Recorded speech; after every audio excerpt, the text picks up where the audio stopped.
السلام علیکم۔ سویرا نے زرغون کی طرف دیکھتے خانم بی سے سلام کیا۔ وعلیکم السلام، کشمالہ خانم نے جواب دیتے حالے خان کو اشارہ کیا۔ حالے خان گہرا سانس لیتے صوفے سے اٹھتے کمرے کی طرف بڑھی تھی۔ واپسی پر اس کے ہاتھ میں 5 باری مخملی کیسز تھے اور سب سے اوپر نوٹوں کی گڈیاں تھی۔ کشمالہ خانم نے وہ پیسے اٹھا کر سویرا کے سر سے وارتے حالے خان کو پکڑائے تھے۔ حالے نے لب بینچے پیسے پکڑے، اپنی ملازمہ شغلہ گل کو پکڑائے تھے۔ یہ تمہارا لیے۔ کشمالہ خانم نے وہ باری سونے کے سیٹ والے کیس سویرا کی طرف بڑھائے، جسے زرغون نے فوراً سے پکڑ لیا تھا۔ یہ نہیں پکڑ سکے گی، بہت نازک ہے میری بیوی، یہاں پہاڑوں میں رہنے والی عورتوں کی طرح نہیں ہے۔ زرغون خان نے طنزیہ مسکراتے ہوئے حالے خان کی طرف دیکھا تھا۔ زرغون کی بات کا مطلب حالے خان کی رنگت ہتک سے سرخ ہوئی تھی۔ وہ تو کچھ نہیں بولا تھا۔ بعض شہر کا عورت گاؤں کو عورتوں سے بھی 2 ہاتھ آگے ہوتا ہے لالا۔ بے روز کی اونچی آواز پر زرغون نے اسے سرد نگاہوں سے گورا۔ کیا کہنا چاہتے ہو؟ زرغون نے اسے گورتے ہوئے چپتے لہجے میں سوال کیا۔ کچھ نہیں لالا، ہم تو صرف یہ کہہ رہا تھا کہ عورت شہر کا ہو پہاڑوں کا۔ عورت جب پہاڑ میں رہنے والے خان کا عورت بن جائے، پھر کہاں کا نازکی کہاں کا نزاکت۔ تم جیسا خان کو سنبھال رکھا ہے تو نازکی والا بات اب جچتا نہیں۔ بیروج نے اچھتی سی نظر سویرا پر ڈالتے اپنی مونچھوں پر ہاتھ پھیرا۔ بیروج کی بات پر زرغون کی رنگت تیش و علم سے سرخ ہوئی تھی۔ کشمالہ خانم نے گور کر بیروج کو دیکھا جس کی باتوں کے مطلب ایسے ہوتے تھے۔ لالا، ہمارا مطلب تھا بابی اب پہاڑوں میں آ گیا ہے، یہاں کا سرد گرم موسم کا عادی ہو جائے گا۔ بیروج نے زرغون کی سرخ ہوتی آنکھوں کو دیکھتے جلدی سے وضاحت دی۔ بیروج جاؤ دیکھو تمہارا سالم بکرا تمہارے دوستوں نے تیار کیا ہے کہ نہیں۔ کشمالہ خانم نے زرغون کی بینچی مٹھیاں دیکھتے بیروج کو گورتے دانت پیسے تھے۔ بیروج اپنی مونچھوں پر ہاتھ پھیرتے زرغون کی خون اتری آنکھوں کو دیکھتے صوفے سے اٹھتے ہوئے باہر کی جانب بڑھ گیا تھا۔ بہت خوبصورت ہے تمہارا بیوی۔ کشمالہ خانم نے سویرا کو دیکھتے زبردستی کی مسکراہٹ لبوں پر سجائی تھی۔ ہاں مگر حالے باجی جتنا خوبصورت نہیں، شعلہ غل نے کہتے لب دانتوں تلے دبائے معصومیت سے کشمالہ خانم کی طرف دیکھا۔ حالے خان غنچہ گل کی طرف دیکھتے مسکرائی تھی۔ غنچہ گل کی بات پر سویرا کی رنگت فک سی ہوئی تھی۔ شغلہ گل، تمہیں حالے اس لیے خوبصورت لگتی ہے کہ تم اس سے محبت کرتی ہو، اس لیے وہ تمہارے دل کو تمہاری آنکھوں کو اچھی لگتی ہے۔ اگر تم مجھ سے پوچھو کہ پوری دنیا میں خوبصورت عورت کون ہے تو میں تمہیں بتاؤں گا، ساری دنیا سے زیادہ خوبصورت میری سویرا ہے۔ خوبصورتی تو صرف دیکھنے والوں کی نظروں میں ہوتی ہے۔ مجھے اپنی بیوی سے بڑھ کر کوئی عورت حسین نہیں لگتی، بلکہ میرا تو باہر کی عورتوں پر ایک نظر ڈالنے کے بعد دوسری نگاہ ڈالنے کا دل نہیں کرتا۔ وہ سویرا کی طرف دیکھتے مسکرایا تھا۔ سویرا گلابی ہوتی زرغون کی طرف دیکھتے مسکرا گئی تھی۔ آنکھوں کا تیری اشارہ ملے، جینے کا کچھ تو سہارا ملے، بےتاب دل ہے بے چین دھڑکن، محبت میں دل کو کنارہ ملے۔ وہ بھیگی نگاہوں سے مسکراتے ہوئے زرغون خان کو دیکھے جا رہی تھی۔ وہ اس کی ہتھیلی تھامے پھر سے چوم گیا تھا۔ سویرا نظریں جھکائے مدھم سا ہنس پڑی تھی۔ سارا احساس کمتری ختم ہو گیا تھا۔ حالے خان سرخ ہوتے اپنی مٹھیاں دبوچے تن فن کرتی اندر کی جانب بڑھ گئی تھی۔ کشمالہ خانم بمشکل یہ سب کچھ برداشت کر رہی تھی۔ زرغون خان کسی عورت کے لیے یوں پاگل ہو سکتا ہے، دل یہ ماننے کو تیار نہ تھا۔ بیٹھے خانم بھی، زرغون نے احتراماً کشمالہ خانم سے کہا۔ سر ہلاتے اس کے سامنے صوفے پر بیٹھی تھی۔ درخت سے عنایہ کو اشارہ کرتے صوفے پر بیٹھتے اس کی کلائی نرمی سے جکڑے اپنے قریب بیٹھا گیا تھا۔ How could he insult me so much? That too is front of a girl who just came yesterday. حالے خان نے غصے سے چیختے ہوئے بیڈ پر پڑے کشن اٹھا کر زمین پر دے مارا تھا۔ حالے باجی، تمہارا فرنگی زبان ہم کو سمجھ نہیں آتا، پشتو میں بولو یا پھر اردو میں۔ شعلہ گل ہمیشہ کی طرح چڑھ گئی تھی۔ تم نے تو کہا تھا زرغون اور اس سویرا کے کمرے الگ الگ ہیں۔ وہ زرغون اس کی طرف دیکھتا بھی نہیں، پھر کیا تھا یہ سب؟ حالے خان بڑ بڑ جلتے چیخی تھی۔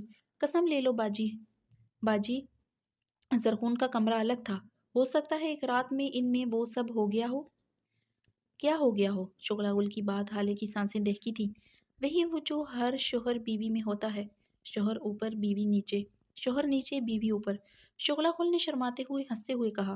بکواس بند کرو اپنا تم، جان لے لوں گی تمہاری۔ حالے خان پاگل ہوتے چیخی تھی۔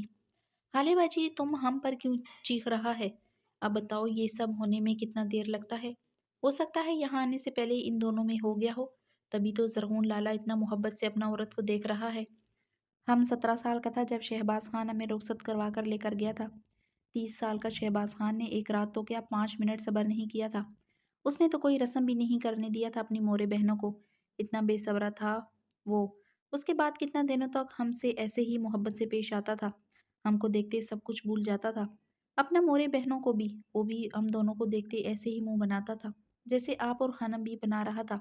شادی کا 1 سال بعد ہی شہباز خان بدل گیا، اب تو اپنا مورے کا سامنے ہم کو بہت بے عزت کرتا ہے۔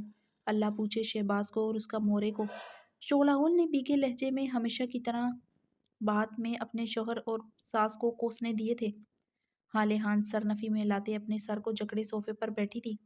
حالے باجی، ہمارا کہنے کا مطلب ہے زرغون لالا بھی بہت جلد بدل جائے گا۔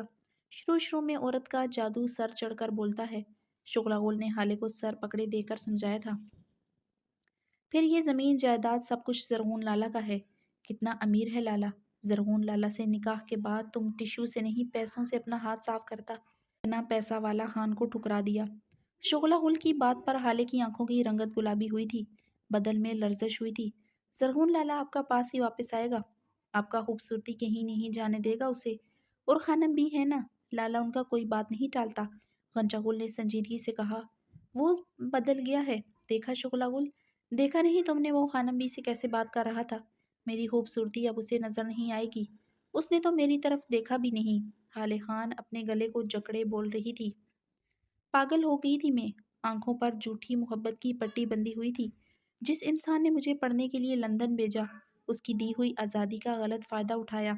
وہاں دیار غیر میں وہ شمریز خان مل گیا تھا، وہ قریب آتا گیا، میں سب کچھ بھول گئی، یہاں تک زرغون خان کو بھی بھول گئی، جس نے مجھے خانم بی سے لڑ کر پڑھنے کے لیے لندن بھیجا، مجھ پر کروڑوں روپے خرچ کیے، اور میں نے اسے ہی دھوکہ دے دیا۔ جب سے شمریز خان نے مجھے دھوکہ دیا تب سے پچھتاوے کی آگ میں جل رہی ہوں، مگر کچھ دنوں سے میں ایسی تپش میں جل رہی ہوں میں بتا نہیں سکتی۔